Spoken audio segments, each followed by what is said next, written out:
कि पाकिस्तान चूँकि आईएमएफ के प्रोग्राम में है और पाकिस्तान ने आईएमएफ से कर्जे की अगली किस्त लेनी है, उस किस्त के लेने के लिए आईएमएफ की शराइत को पूरा करना लाजमी है कि आईएमएफ का जो मिशन आया था उस मिशन ने पाकिस्तान के हवाले से वर्ल्ड बैंक के साथ मिलकर एक डायग्नोस्टिक असेसमेंट रिपोर्ट तैयार की थी। चूँकि पाकिस्तान के पास इसके अलावा कोई चारा नहीं है कि आईएमएफ से अगली किस्त मिले, तो मजबूरन पाकिस्तान ने आईएमएफ की वो रिपोर्ट जारी कर दी है। अस्सलाम वालेकुम नाज़रीन, मैं हूं आपका मेज़बान इरशाद अंसारी और आप देख रहे हैं एक्सप्रेस न्यूज़।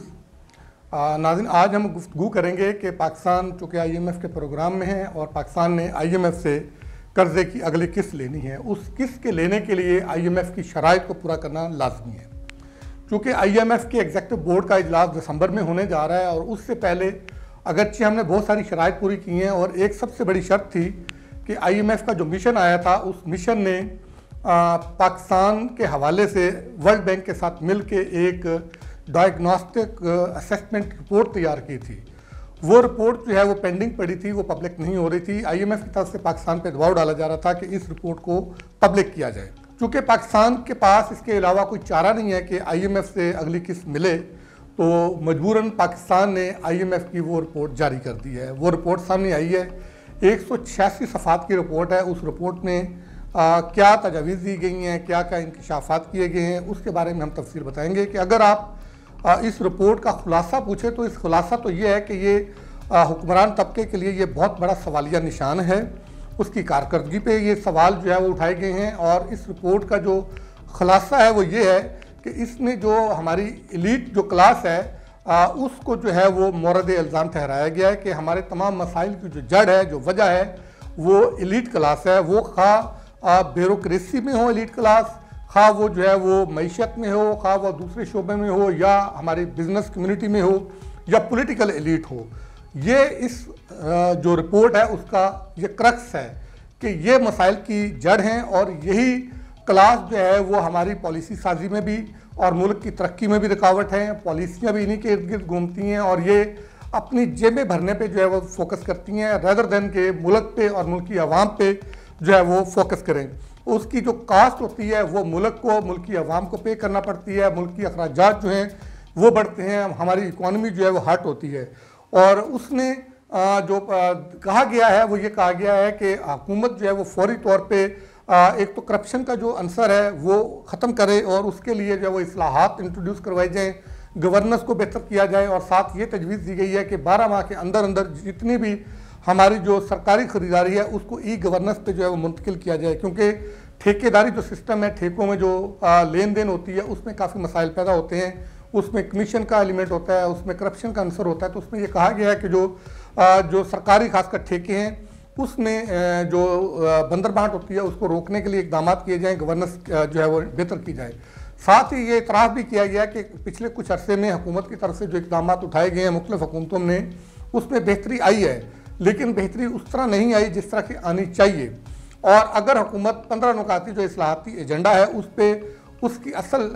जो रूह है उसके मुताबिक अमल दरामद करे तो इसमें काफ़ी चीज़ें बेहतर हो सकती हैं और इकॉनमी जो है वो ग्रो कर सकती है। और ये भी कहा गया है कि पाकिस्तान से जो है वो बहुत सारी जो दौलत जो है वो लूट के वो बाहर मुंतकिल की गई है और ये कहा गया है, तजवीज़ दी गई है कि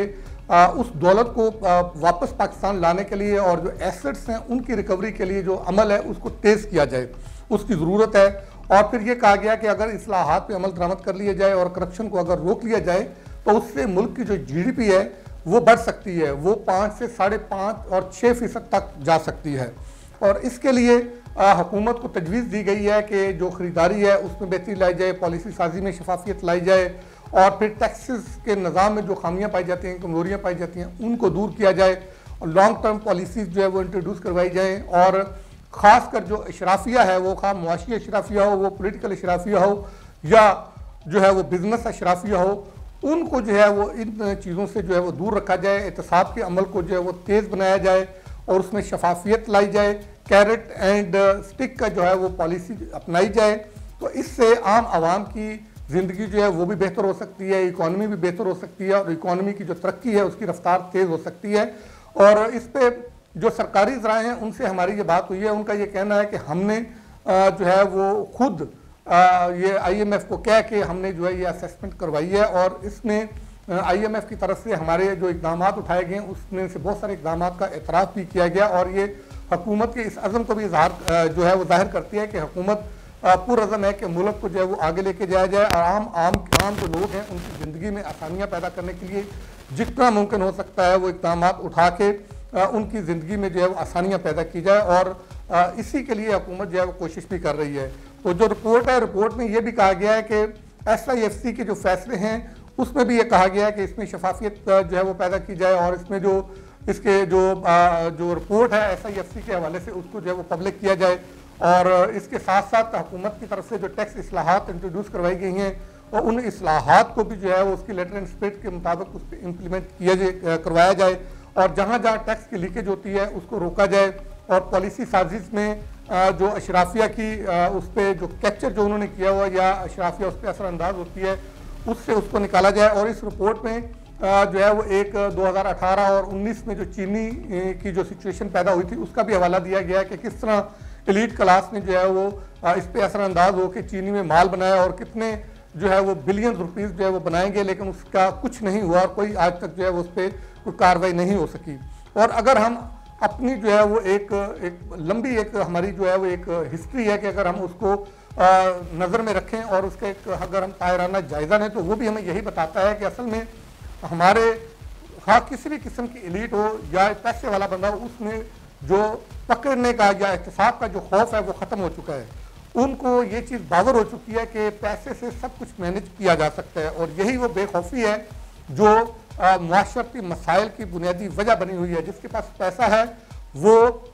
किसी भी किस्म का क्राइम करने से जो है वो झिझकता नहीं है, उसे पता है कि वो पैसे के बलबूते पे जो है वो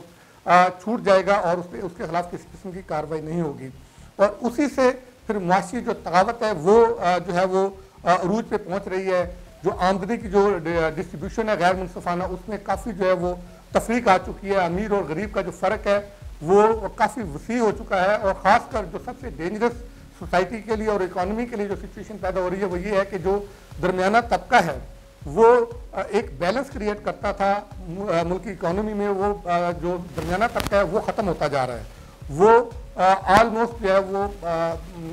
ख़त्म होने के करीब पहुँच चुका है और दो तबके जो है वो जो जन्म मुआशरा जो है वो दो तबकों में बढ़ता दिखाई दे रहा है, एक बहुत ही अमीर और दूसरा बहुत ही गरीब और इससे एक खौफनाक अमल है। इससे जो है वो मुआशरे और मुल्क के लिए जो है वो ख़तरात पैदा हो सकते हैं और इसी किस्म के खदशात का इजहार IMF की 186 सफ़ात की जो रिपोर्ट है उसमें किया गया है। अंदाज़ उनका अपना है लेकिन उसमें किसी हुकूमत को जो है वो पिन पॉइंट नहीं किया गया। इसमें एक तसलसल बताया गया है कि उसमें FIA की रिपोर्ट्स का हवाला भी दिया गया है, मुख्तलिफ इदारों के साथ जो मुलाकातें हुई हैं उसका भी हवाला दिया गया है। इस रिपोर्ट को मुरतब करने के लिए या इसकी असेसमेंट और डायग्नोस्टिक के लिए दर्जनों जो है वो मीटिंग्स हुई हैं। उस मीटिंग्स का क्रक्स और फिर जो अदाद शुमार और जो हक़ाइक़ सामने आए हैं उसको मद्देनज़र रखते हुए ये रिपोर्ट तैयार की गई है और इस रिपोर्ट में जो सिफारिशात दी गई हैं उनको कहा गया है हुकूमत को कि इन सिफारिशात पे अमल दरामद किया जाए। अगर इन सिफारिशात पे अमल दरामद किया जाता है तो मुल्क की इकॉनमी जो है वो बेहतर होगी और आम लोगों की ज़िंदगी जो है वो बेहतर हो सकेगी, हुकूमत इस काबिल हो सकेगी कि उसके वसाइल बढ़ सकें और इंडिजी जो अंदरूनी वसाइल है वो बढ़ा के हुकूमत बैरूनी जो ज़राए हैं उस पर इन्हसार को कम से कम कर सकती है।